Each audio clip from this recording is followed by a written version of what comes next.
Bonjour à tous. Bonjour à tous. Ce matin, nous allons prendre la scène ensemble. Sans plus tarder, je vais vous inviter à ouvrir vos Bibles dans 1 Corinthiens 11, à partir du verset 23. Car j'ai reçu du Seigneur ce que je vous ai enseigné. C'est que le Seigneur Jésus, dans la nuit où il fut livré, prit du pain, et après avoir rendu grâce, le rompit, et dit, « Ceci est mon corps qui est rompu pour vous. Faites ceci en mémoire de moi. » De même, après avoir soupé, il prit la coupe et dit, « Cette coupe est la nouvelle alliance en mon sang. Faites ceci en mémoire de moi toutes les fois que vous en boirez. Car toutes les fois que vous mangez ce pain et que vous buvez cette coupe, vous annoncez la mort du Seigneur jusqu'à ce qu'il vienne. C'est pourquoi celui qui mangera le pain ou boira la coupe du Seigneur indignement sera coupable envers le corps et le sang du Seigneur. Que chacun donc s'éprouve soi-même, et qu'ainsi il mange du pain et boive la coupe.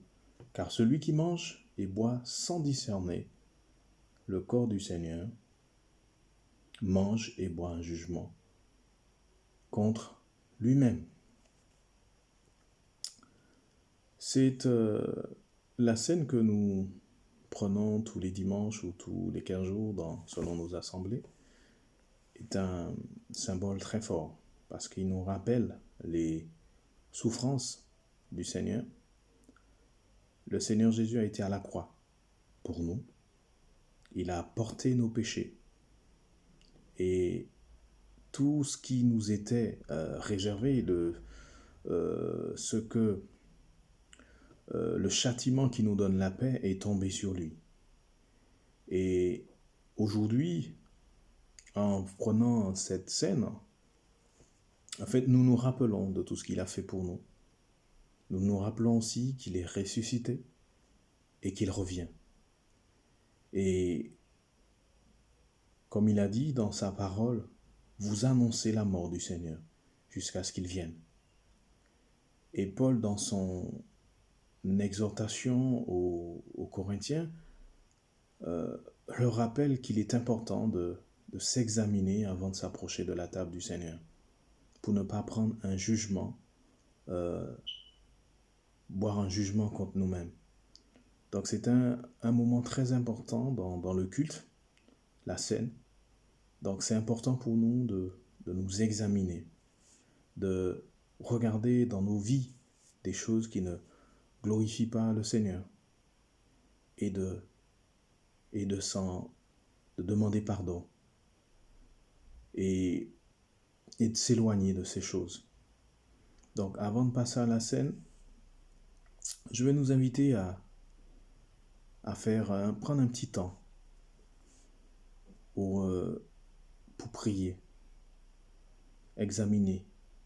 Pendant le temps de confinement, nous avons eu le temps sans doute Dieu nous a parlé, nous avons eu le temps de repasser un peu notre vie et de voir des choses dans notre vie qui ne glorifient pas le Seigneur. Et c'est important pour nous de les confesser. Comme la Bible nous exhorte, celui qui avoue ses transgressions et les délaisse obtient miséricorde. Et Jean, dans son épître, dira, si nous confessons nos péchés, Dieu est fidèle et juste pour nous pardonner et nous purifier de toute iniquité. Avant de nous approcher de la scène ce matin, je nous invite à examiner nos cœurs, à prier. Père, ce matin, je te prie pour mon âme. Seigneur, tu sais les situations, tu connais les réactions que je peux avoir, comportements qui ne te glorifient pas.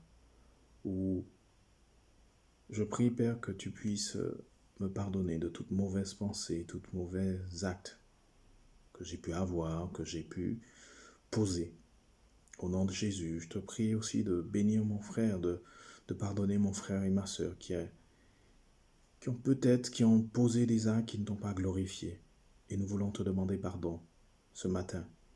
Et nous, avant de nous approcher de ta table, parce que ta parole nous dit, celui qui prend, qui mange et boit sans discerner le corps, boit un jugement contre lui-même. Et nous voulons ce matin, Seigneur, que tu nous purifies de tout péché, de toute iniquité.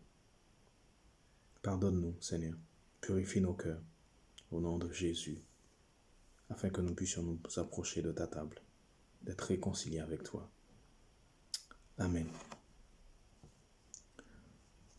Prenons, mangeons le corps du Seigneur qui a été brisé pour nous.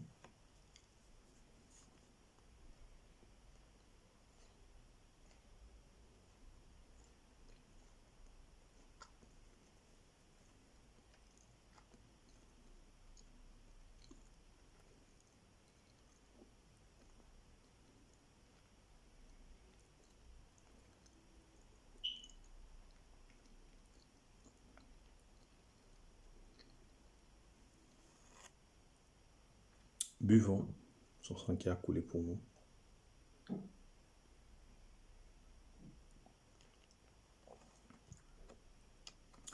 Merci Seigneur. Amen.